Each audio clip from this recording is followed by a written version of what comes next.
The future of a ceasefire and hostage deal between Israel and Gaza hangs in the balance this morning, with a vote on the agreement delayed as Benjamin Netanyahu accuses Hamas of making last-minute demands.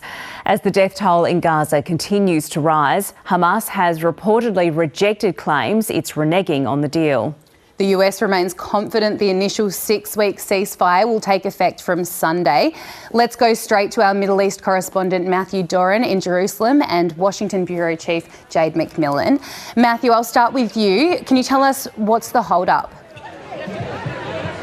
Amelia, good morning to you. This is something that is being held up by internal political processes in Israel. We had been expecting there to be a vote of Benjamin Netanyahu's cabinet to approve this deal today, but it appears that two very outspoken members of his government, the controversial National Security Minister Itamar Ben-Gvir and the Finance Minister Bezalel Smotrich, have raised concerns, have started to threaten to quit the government promises or threats that they have made before, but they are saying that they want to follow through on that. And indeed, we are hearing some reports right now that Itamar Ben-Gvir may well have followed through on that threat and quit the ministry. We are waiting to see confirmation of that, and we'll bring it to you as that happens. This does not necessarily mean that the ceasefire and hostage deal won't come into force on Sunday, but it means that the window of opportunity for Israel to agree to it is getting closer and closer, as we're just dealing with some protesters here in central Jerusalem. They are quite angry to hear that these internal ructions are potentially delaying the deal. They want to see this ceasefire come into force. They want to see these hostages start to be returned, and indeed say that this deal does not go far enough.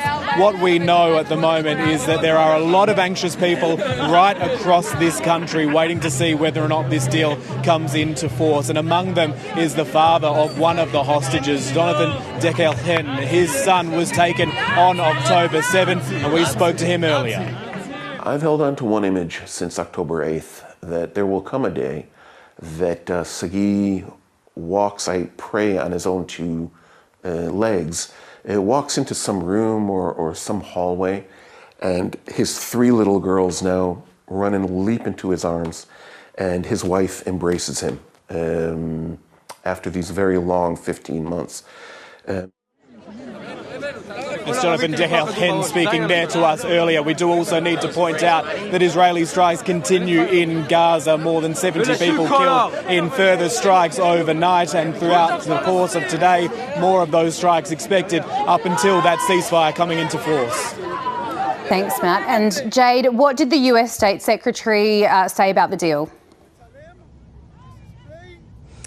Well, this was expected to be Antony Blinken's final press conference as Secretary of State. It was interrupted early on, paused, as several reporters in that room started shouting criticisms of the way that the US has handled this conflict in the Middle East. One man was forcibly escorted out, removed, picked up, carried out by security guards. But Antony Blinken went on to hail this ceasefire agreement. He sought to downplay any concerns about the potential fragility of this deal. He said that he had been in regular contact with negotiating teams on the US side, but also in Qatar, which has acted as a mediator, and he expressed confidence that it would go ahead as planned. Confident, and I fully expect that implementation will begin, as we said, on Sunday. Look, it's not exactly surprising that in a process and a negotiation that has been this challenging and this fraught, you may get a loose end. We're tying up that loose end as we speak. I've been on the phone in one way or another all morning with Brett McGurk, with our Qatari friends, and I'm very confident that this is moving forward, and we'll see the start of implementation of the agreement on Sunday.